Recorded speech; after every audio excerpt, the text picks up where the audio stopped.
TGIF, everybody. Alexander, how are you? Richard, hope everyone got through the buy the rumor, sell the fact day yesterday. So let's see, I want to share the screen.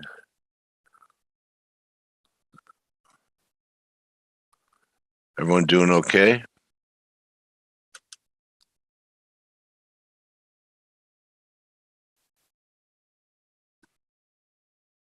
You guys see my charts? Okay. You guys got them? So do what I say, not what I do, but it definitely was, buy the rumor, sell the fact. Only the rumor was an invasion. And that's what happened with gold. Stell, did you buy that dip? I heard you saying you were thinking about it, buying the pullback. You do it? Or did yesterday's action discourage you a little bit? Delios is not here. He is on the ski slopes with his family this morning. Oh, wow. Okay, so he doesn't care about silver.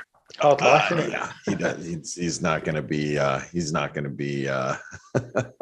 What do you think this day? Even though highs were confirmed, now we look at the week in gold. This is silver, but wow, right? I mean, a lot of people were saying it was breaking out. This at least delays it for a little bit, don't you think, guys? Delay. I'm just trying to be tactful. Yeah, no, Book I don't. talking. I think it's book talking. Yeah. Yeah, you know what? I'm going to let Ryan, since Ryan's been out for a couple days, I'm going to let him talk a little bit, and then I got a lot to say, so I'll be back. All right, good buddy. So Ryan, welcome back. Yeah, hi Dale. I don't know if I've got much to say. I was running around a tank museum yesterday, which is pretty apt for today's news. Oh yeah. Just tell your kids it's much more fun to look at them than actually ride in them. Yeah, riding in them is very overrated. Just so they know. All right. Yeah, noisy and stinky, aren't they? Yeah, I've done it before. Yeah. All right. So but anyway, yeah, interesting. Back to markets. So was that like a field trip for your kids? Yeah, it's half term, so we took them on their cousins and everything. There's a big tank museum, got about 150, 200 tanks there. All reconstructed and done up and everything. So yeah, good day out. Good day out. So when I look at this action, the euro got pretty close to the confluence of these lines down here. I mean, close enough. The form is there. What are you thinking here now, Brian?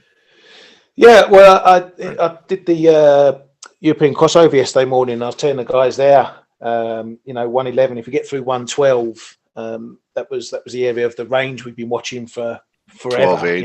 112, 114. If we get under 112, and particularly sort of 111.80, then we're potentially going to see some downside. And the next big level under there is 111. And it's very surprising to see it pull up.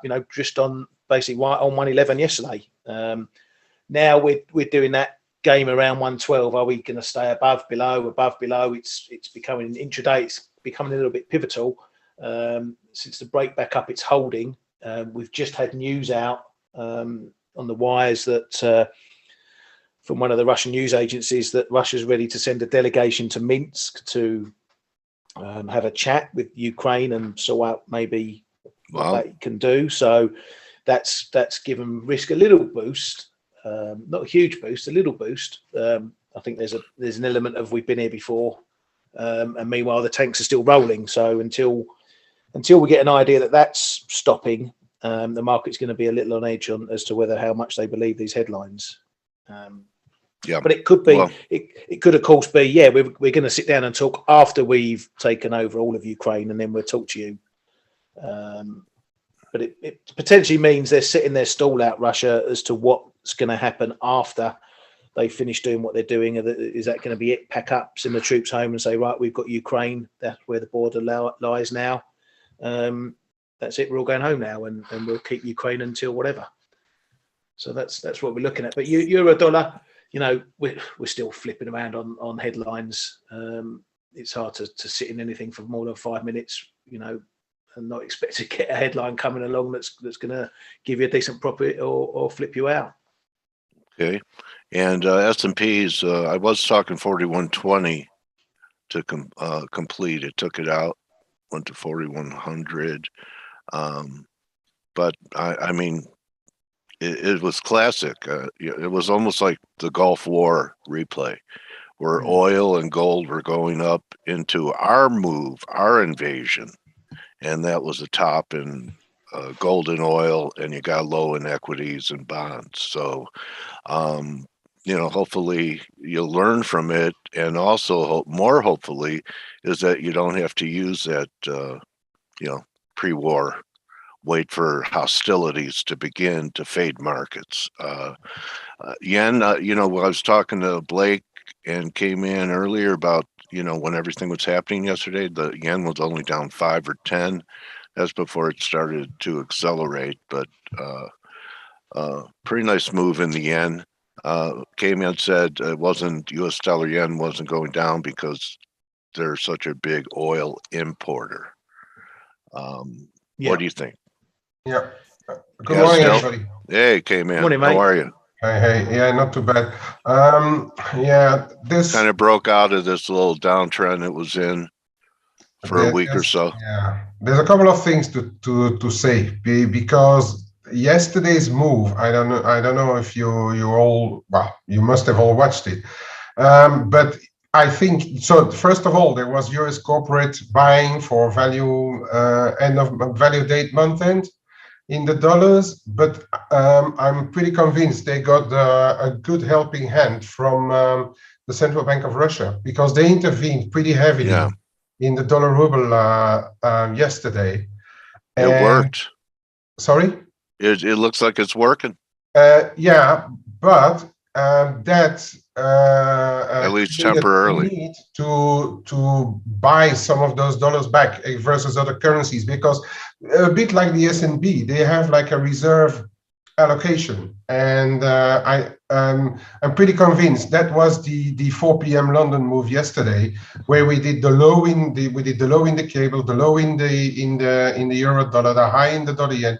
All the dollars were bought very, very, very aggressively, and I think that must be Central Bank of Russia orders, whether it's them directly, whether it's done via submarines possible, but I'm pretty convinced that was part of it. As a matter of fact, dollar yen then opened back lower this morning.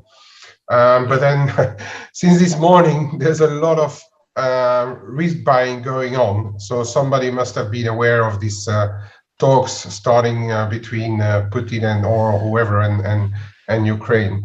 And that's dragging dollar yen up again. But you're absolutely right as well in saying that we held decent levels, the 114.5 during the height of the crisis, let's say. It's a pretty decent level indeed. Yeah, with the panic in equities, stock indexes, you mean? Yeah. Right. And then yields too. A lot of people are saying the highs are in at least short term. But we're only 6 bips away.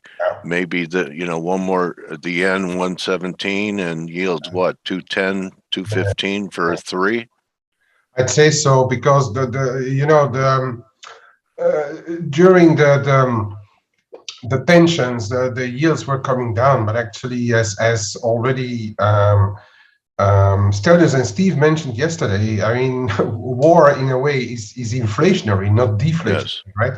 So what's left afterwards is sanctions and probably higher inflation. So the rates have very little reason to go down.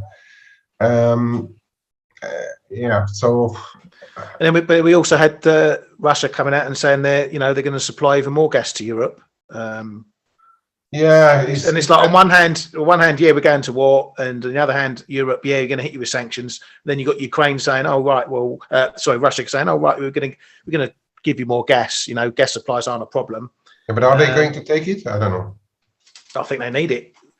Yeah. But the whole point is that it's seen gas prices lower, and that's added to the risk as well. That takes a bit of the worry out. And then you've got Italy. They're joining the EU in sanctions, but they wanted Gucci luxury goods off the Yeah, list of well, sanctions. whatever. You know, That's everyone's looking at their.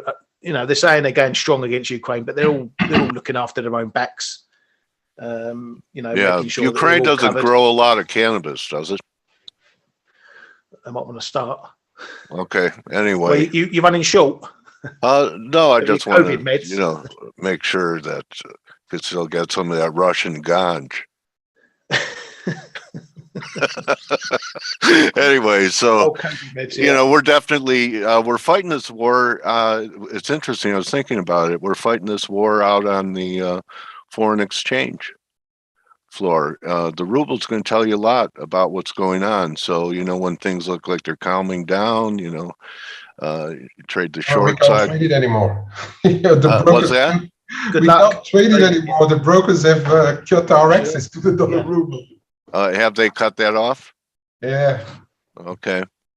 Well, we could at least, you can use this for market tells on other instruments. So, I mean, it looks to me, ruble going up, gold goes up, risk off, ruble coming down, the inverse.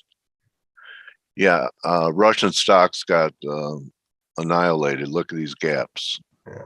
Okay. Mm-hmm. So, yeah, they got annihilated.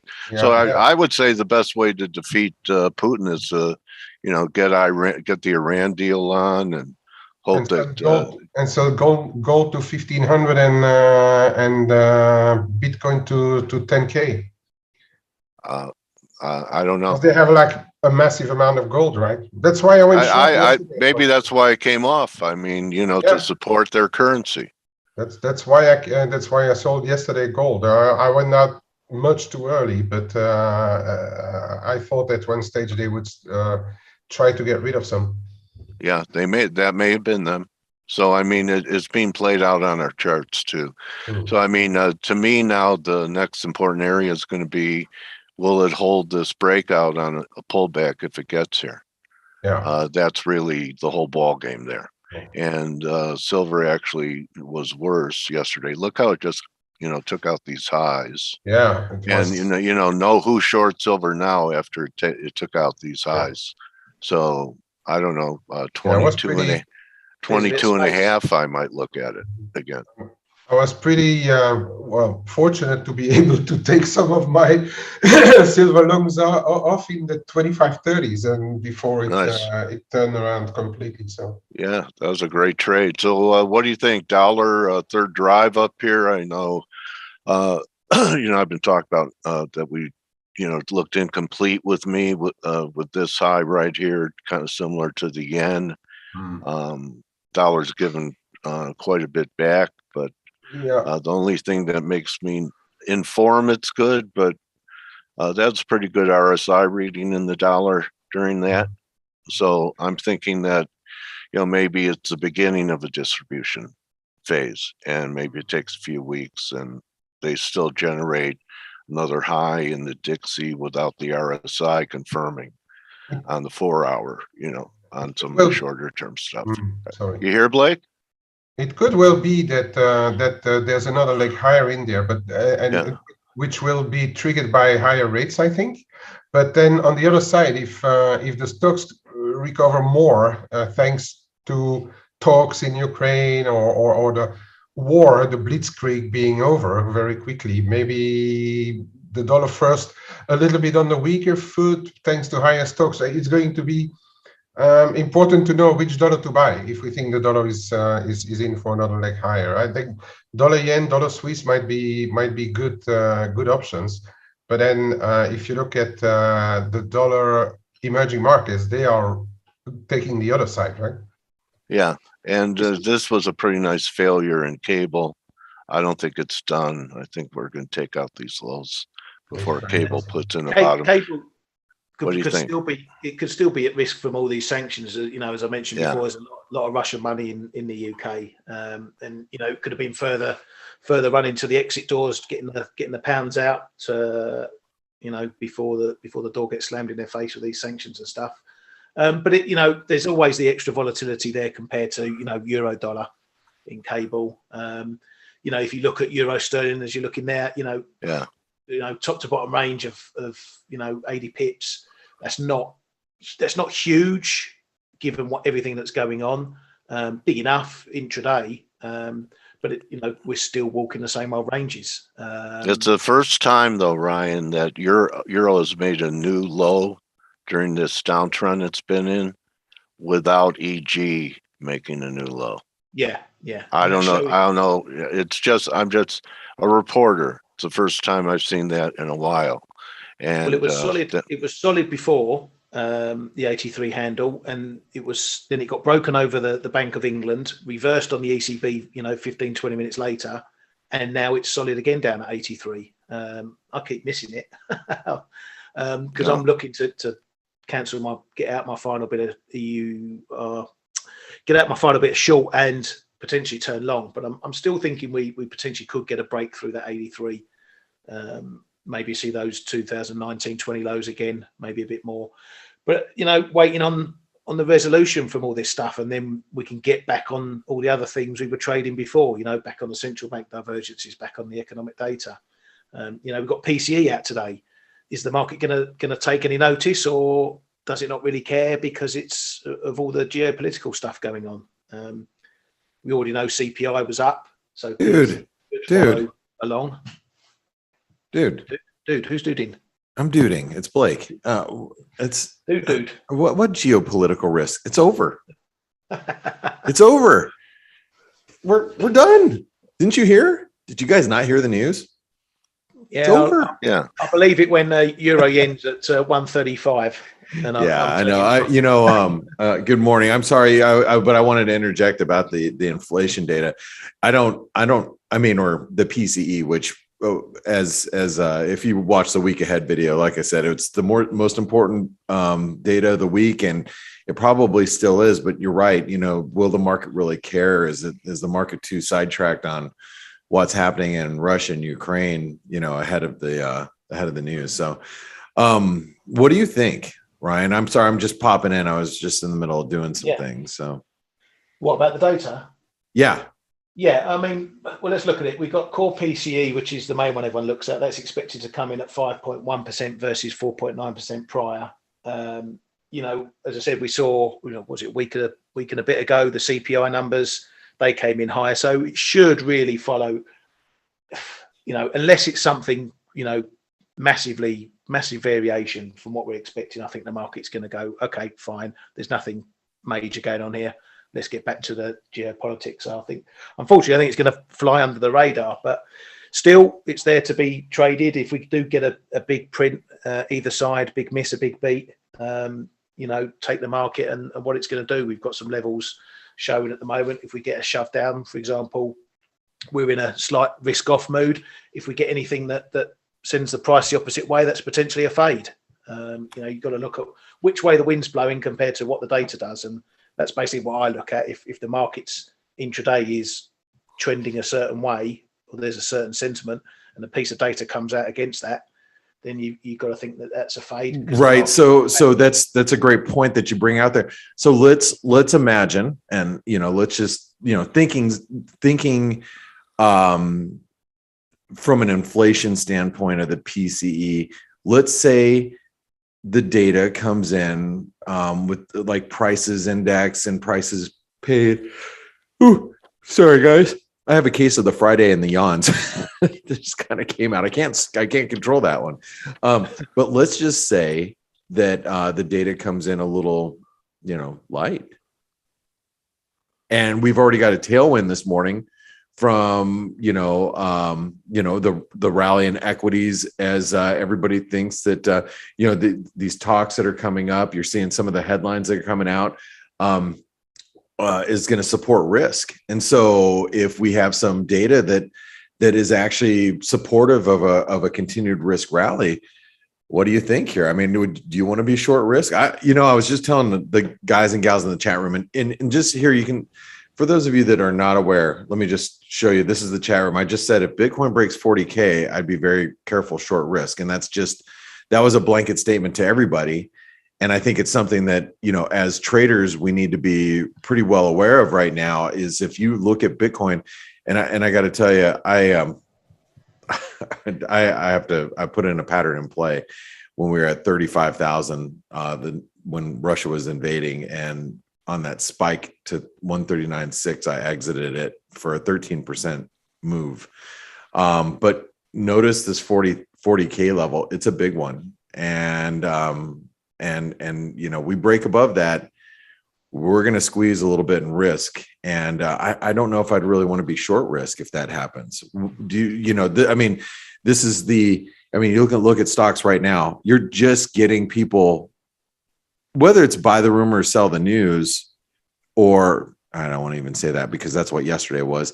Even if it's an event that people are not, they don't really believe.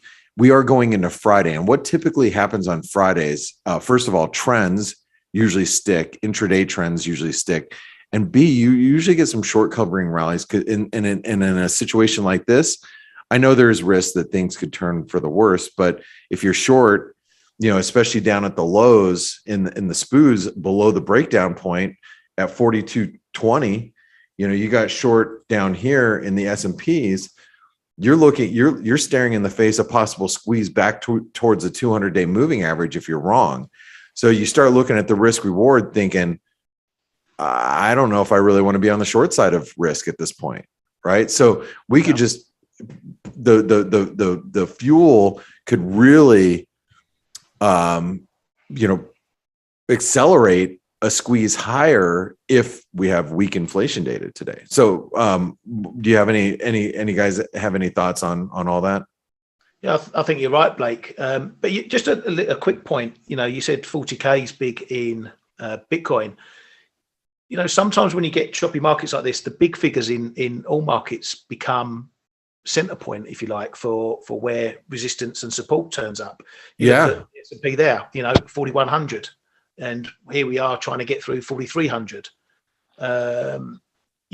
Sometimes it's just natural that orders gravitate around the big figures because no one's looking at a 15-minute moving average or a 15-minute fib or a half-hour fib. They're sticking to the big figures because that's, I don't know, it's a human nature thing. That's where the main clusters of bids and offers get put when you get things like this. So it's always important. They may not be technical levels in their own right sometimes, but when you get volatility periods, always keep an eye on the big figures because that's 111 in euro dollar. So, it's just one of those things that happens in markets and just something to be aware of. So there's a comment here that I wanted to actually address. I try to get through and read some of the comments, but every once in a while one pops up that happens to be front and center. And Thomas writes in, I think we need one more big dump before this is all over. Does not feel like capitulation yet. Markets. Let me first of all say that I don't believe that the market's done going down. You have to think about the overall headwind of the markets right now. What is the headwind of the markets currently? We have central banks that are tightening, and based on the Fed comments from yesterday, from some of the Fed governors, you would think that they would have been a little bit more hawkish, but I think most Fed governors are like, they look past all this and they're like, look, we're going to assume that things are going to settle down over the next couple of weeks. We got to really focus on what's happening in the bigger picture. So they are still talking about, I still see 4 or 5 rate hikes unless some I forget who said it yesterday, unless there's some, unforeseen whatever. And everybody's like, unforeseen, what? Russia is attacking Ukraine. Isn't that unforeseen? But really, is it affecting our economy as of yet? Right. It's not. So the fact of the matter is, Fed governors are still on the path of raising rates. So I think that, and so are other central banks. So I think that's going to be a natural headwind for markets. No matter where we go in the near term, it's going to be a headwind as long as central banks continue to tighten. But what I do think happened yesterday, first of all, look at the price action in the S&P. That's a false breakdown. So when you say we haven't capitulated yet, I hate using that term. Capitulation is when the entire world throws up its hands. And I'm not saying this, by the way, Thomas, to braid you or anything. I'm just saying I don't use that word often, because in my 20, almost 5-year career of actually trading, I've probably seen a capitulation in the market maybe 6 times. And this is definitely not it.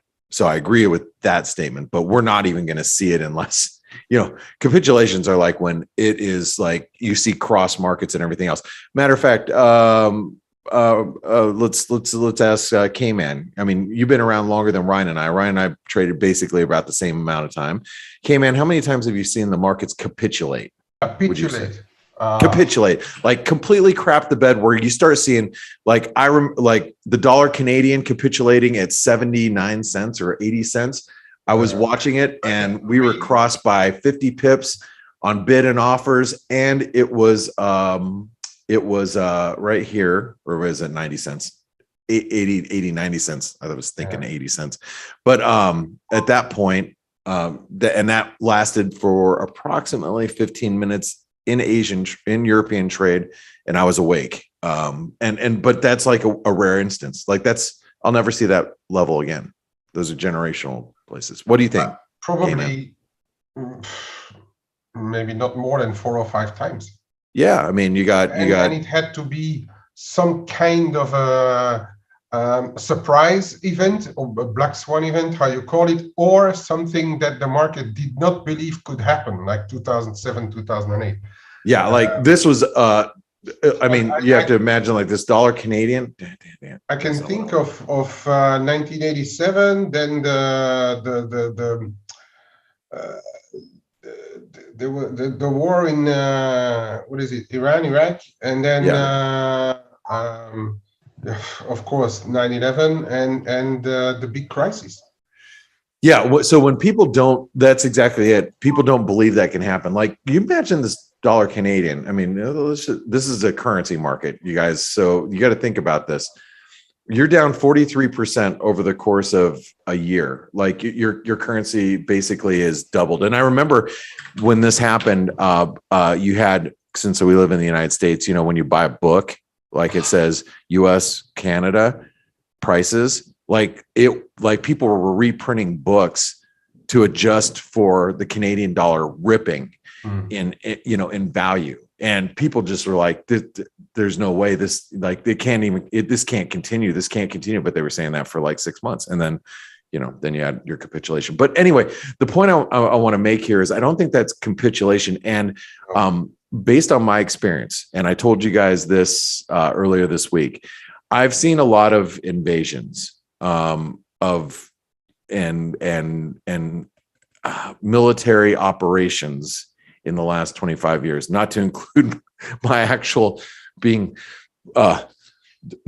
dropped into Mogadishu, Somalia personally at one point in my life in 1992, not to include any of that, but I'm just saying that watching the markets tend to be, they tend to be more, they once an invasion happens, and as long as it's not happening on our own soil here, like, or, where it's going to affect the markets broadly, markets usually buy it. It's the buy the rumor, sell the news. It's the most classic event ever. So like markets are sanguine, right? Or they're what?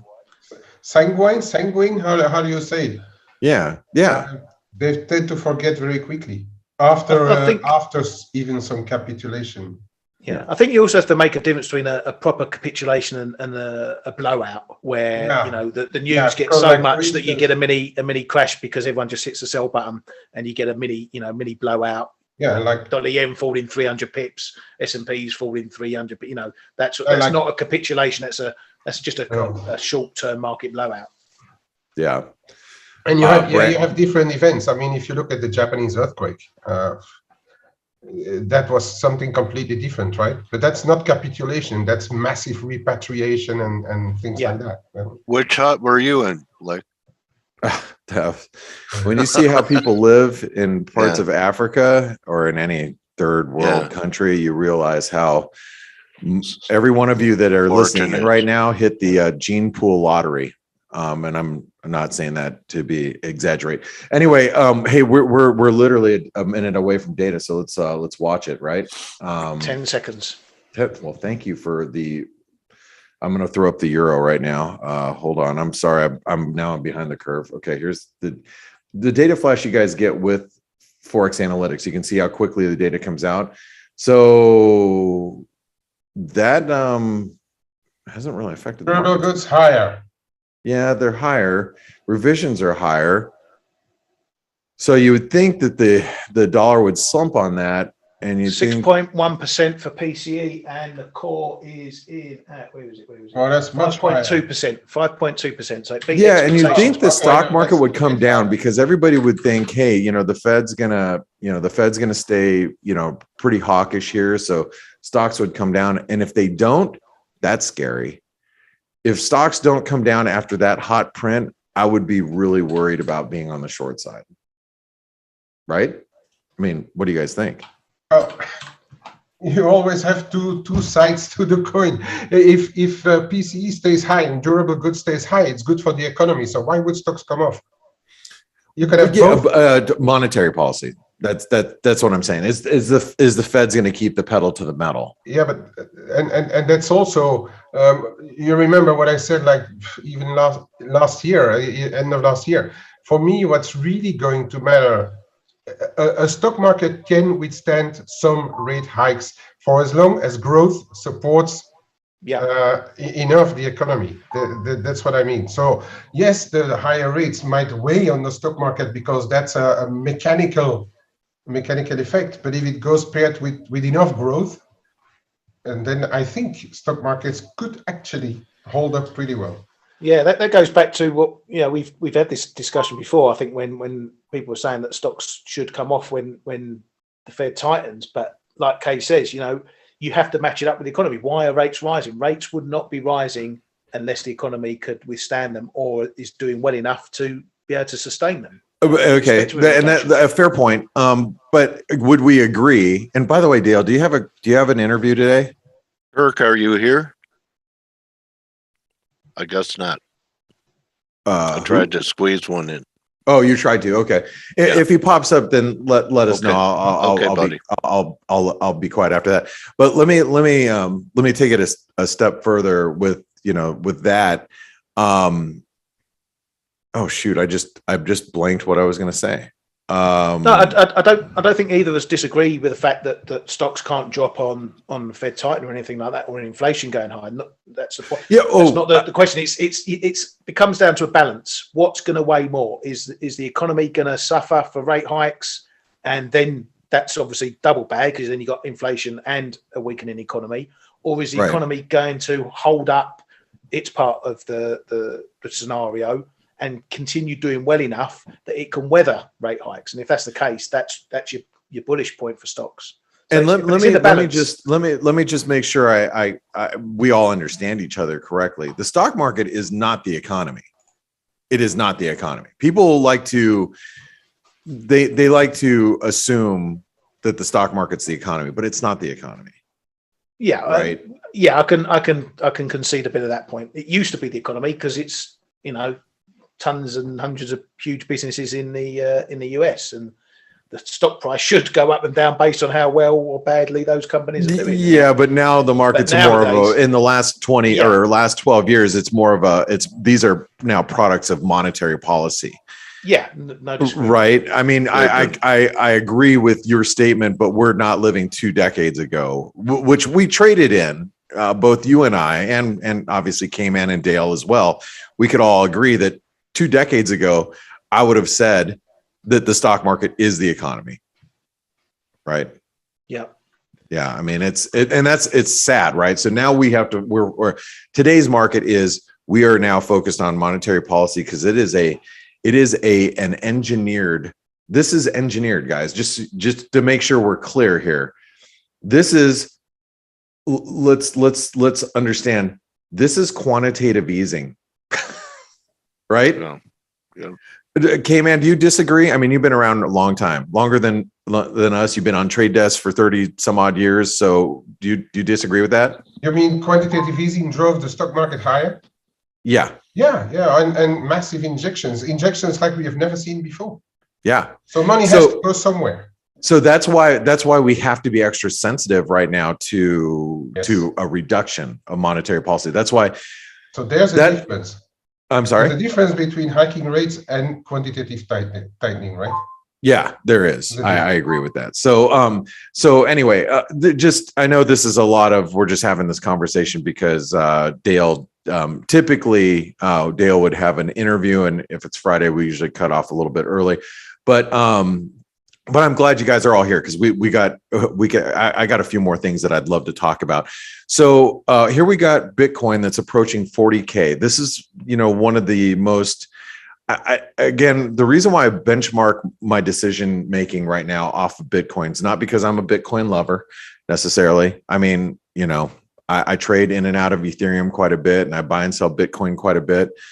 But I'm not, a crypto fanatic, if you will, but I am watching it carefully because it is not a it is not a store of value in a risk off situation. We found that out this week. What we found out this week is it is, as we've been saying here and on the interviews and on Traders Summit, for those of you guys that don't go to Traders Summit, it's what we've been talking about for months and months and months. Here's the website if you guys want to hear any of those interviews, is that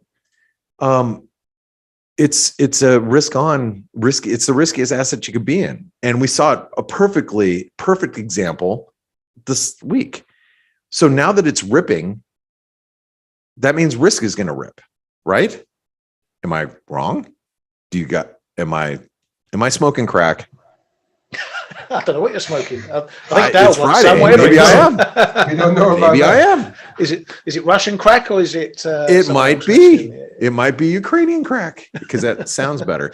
But no, jokes aside, though, I mean, you got to watch these. You got to watch these cryptos. If they start ripping, that's telling us that the market's recovering, and then you have to think how it's going to affect your trades that you're currently in. Right now. I'm just gonna throw this out there. If you were in the ForexAnalytix community, here's the ForexAnalytix community. There's a chat room. If you go into the trades room, you can see like K-Man and myself. We are shorting some US dollar, South African rand. This is where our trades room. Then you have your general chat room. But I want to show you this chart setup that really kind of cued us in way before the data. Actually, here's a hourly. And here's our, head and shoulder pattern. If you guys don't see this, nice. That's intraday. So that's an hourly chart. So we should get back down towards support here, somewhere in this neighborhood. But it all depends on how hard risk rallies. I mean, I don't necessarily want to cover my US dollar, South African rand, inverted head and shoulder pattern failure over the last couple of months. Hell, if we get down here and we get below that 200-day moving average, this thing's going to crap the bed. And if you haven't seen what has happened in the dollar Mexican peso, you should take another look because the dollar Mexican peso has not rallied in a risk off scenario.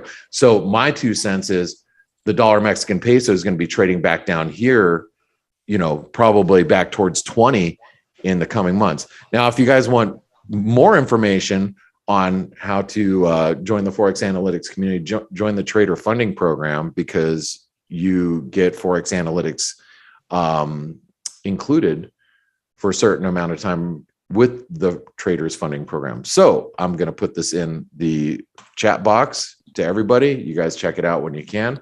That was a message from our sponsor. So, and you also have a few people that have already passed the assessment. Yeah, in a week. Wow. Which is crazy. I was just talking, I'm not going to throw them out. I'm not going to name names. One of the guys in our chat room, he's like, dude, I'm up 5%. I'm like, and he's just chipping away. And I'm like, that's awesome. Like in a week. Yeah. That's great. And, once you do that, you qualify and you get a trading account. So it's pretty cool. I mean, it's something. So there's no rush. It should be. There's no time limit on this. We're doing a special today for the people in the traders funding program that attended our special webinar, because we made the announcement last week. And for those people that actually attended, they get a special webinar today. I want to talk about a few things, but That's really the key, right, Ryan?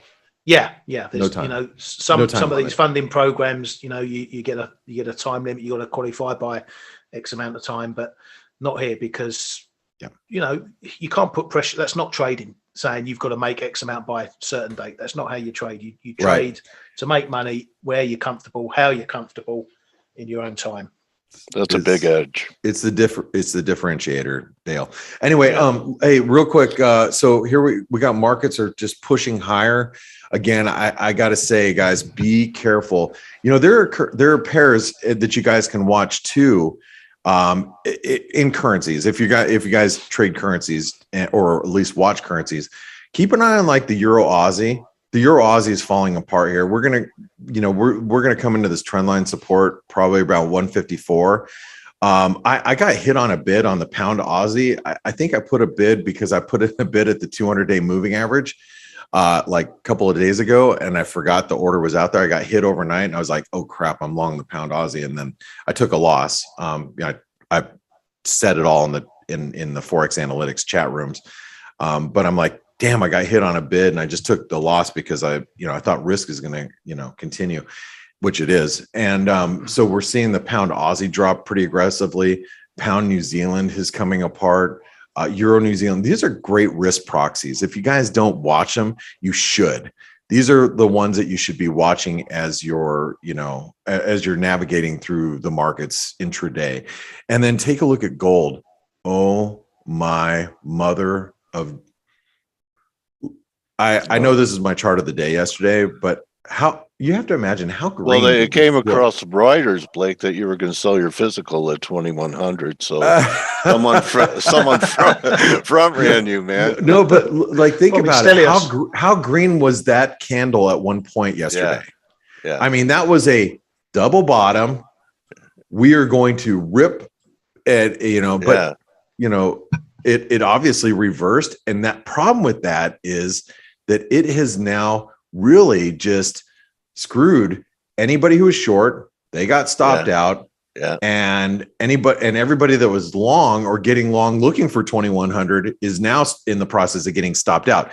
We break through, and this is all my comments in the here, I'll just show you guys. So this is in ForexAnalytix. If you just look at the daily, I update the end of day analysis, right? So 1840, Blake, big. Yeah, a false breakout and move back below the 1880 level would be bearish. Okay. So that's where it turns straight up bearish. Like if we break back below here, this is where the market this is where everybody's stops are at. And that's where the scary thing about, and I know Stelios isn't here to defend gold. The scariest thing about false breakouts, they lead to what? Yeah, there's a channel in gold which could take us all the way back down to 1800 or 1780. Well, here's the problem. This is the saying that K-Man, I know we've only been on the same team maybe for the last several months. But one thing that people have heard me say for years, false breakouts lead to breakdowns, and false breakdowns lead to breakouts. And so if you have a big move that looks like that, there's a good chance, and I'm not saying tomorrow, I'm just saying over the course of the next year, we break these levels. That's the scary thing about that move that happened. The risk, in my opinion, what we have now, and that's not technical, but flow-wise, is that I've been saying it a couple of times. Russia and China have been buying loads of gold through the end of 2021 and the start of 2022. Yeah. If the sanctions are strong enough on Russia, they might be forced to sell some of that gold to get hard currencies and gold could come actually under pressure just because of flows. That was my thought behind yesterday as well, even without technical. And you called it so well, this 1972, 74, and I sold it. You remember. In the 1960s, and because I really think there's a risk that they need to sell some of what they amassed. Yeah, how much does Russia spend on the last week? Come again? How much money has Russia spent the last week? It must be a pretty penny, no? I mean, no, I mean, it's got to be a lot of money, right? I mean, I'm going to wage a for war. weeks, huh? For weeks.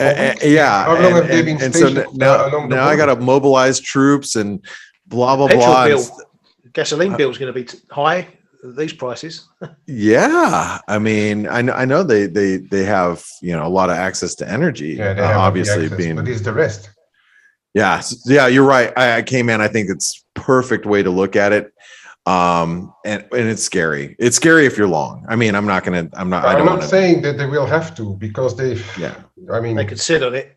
but they might consider it, and I think in a way what we saw yesterday over the fixings, what I was saying earlier, is maybe a part of that. Central Bank of Russia diversifying from the dollars and perhaps offloading a few tons of gold. You know, Right. Hey, just look, by the way, just look at Bitcoin. You know, everybody knows this 40K level is big. I mean, these spikes up here, I sold into it yesterday. People are selling into it, right? Because you know it's big. Scary thing is, you know it's big. So when it breaks, or if it breaks, it's going to be big, right? So and it's actually provoking, you know, people to say, okay, well, you know, hell, if I'm going to short risk, I'm going to do it here, right? So if Bitcoin's stalling at 40K, you see what the S&P does. The S&P spikes up and says, yeah, we're going to stop right here because, you know, we're going to sell risk until Bitcoin gets above 40K. Bitcoin gets above 40K. It's going to spur more, you know, short covering. But until then, people are going to start standing in front of the market. So just keep that in mind. You know, people, when you can identify good correlation in the markets, like right now, is probably and as silly as it sounds. And I know any naysayer of cryptocurrencies would say this, would be, you know, cringing right now, but really Bitcoin is the best correlated asset to the markets at the moment. I'm not saying that it's always going to be that way, but it sure is. And correlation is not causation, but it's something we sure as hell better be paying attention to. I mentioned this yesterday in the European webinar. You know, there's a complete breakdown, for example, between CAD and oil. Absolute breakdown. You know, oh yeah, usual correlation. You know, you've 100%. got to take that on board, and you've got to think, okay, when things settle down, there's going to be a bit more of an adjustment there before we get back on the oil wagon again. Yeah, and speaking of the oil wagon, and maybe because what I think a lot of this has been with crude is you've seen this massive rally in crude, right? Let's just talk this year.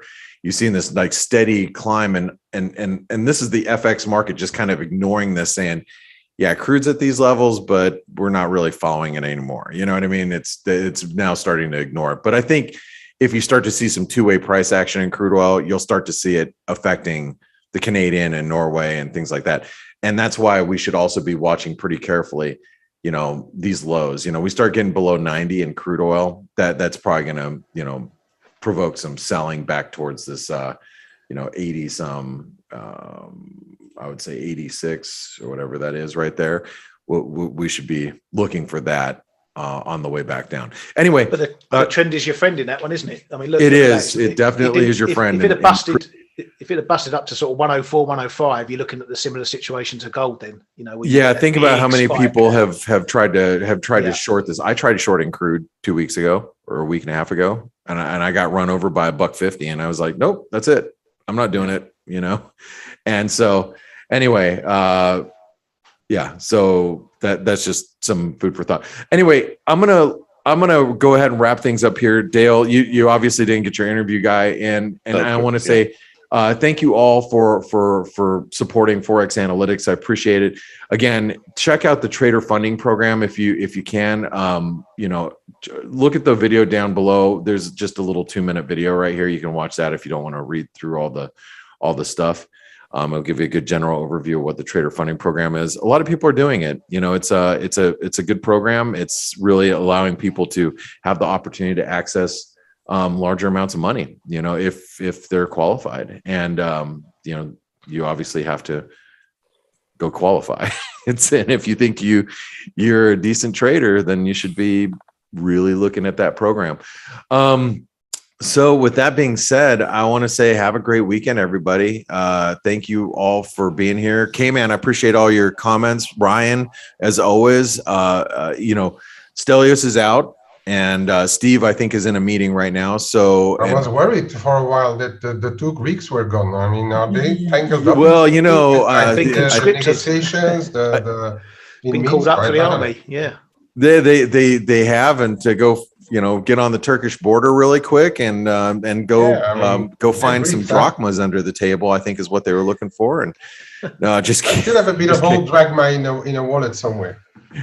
Oh, I have some actually I have some right behind me actually. It's Already? yeah, you know, because my wife is Greek, so Maybe we should NFT them. yeah, maybe we can NFT them. Mine are 40 plus years old. Hey, speaking of which, there's you guys want to watch a good video. Marcus Featherston, his actually I have to go. Oh, it hasn't been posted yet on social media. He's from 8cap, and he talks about the Decentraland. So if you are not familiar with what Decentraland is, you should check it out.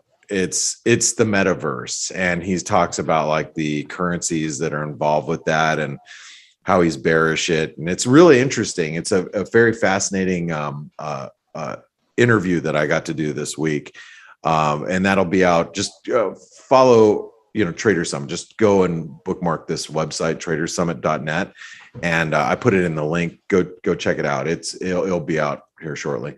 But anyway, guys, have a great one. Dale, thank you, you know, so much for being a great host as always, and being here for us every day. And Thanks for waking me up Tuesday. I forgot about that a couple of days ago. Hey, you know what? That happens, right? Yeah. And thank you, team. we have a time change coming up here in the next couple of weeks. Yeah. Oh yeah, Yeah. you've got the clocks changed before we That do. sucks. It's the I know, 7 but- months of getting up at Dale hours. Yeah. It's all right, man. Yeah. Yeah, it's Okay. okay. Thank you to all our participants who come to these webinars day in, day out. You know, Yeah. they're Yeah. the guys we're here for. Big thank you to them, and then also to the team as well. Wonderful job you guys do day in, day out. Dale, Blake, K-Man, Steve, Still, Amanda, all the Especially crew. Dale. Fantastic crew, especially Dale, Coach Dale.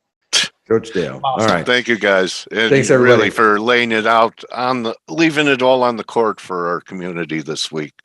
Some great calls, etc. And you know, guys, if you haven't, get involved and find a community. If it's not ours, find a community. But you know, I'm very objective. This is the best one. I've been around. So have a great weekend, team. Have a nice weekend. Guys, you too. Yes. Thanks, Okay, guys. guys. All right, everyone. Do your work. Be ready. Know what you're going to do next week by tomorrow evening. And I think you'll have a better week. Talk to you later, everyone. Bye. Adios, Blake. K-Man, See you, Dale. Thank you. Ryan. Bye, mate. Adios, guys.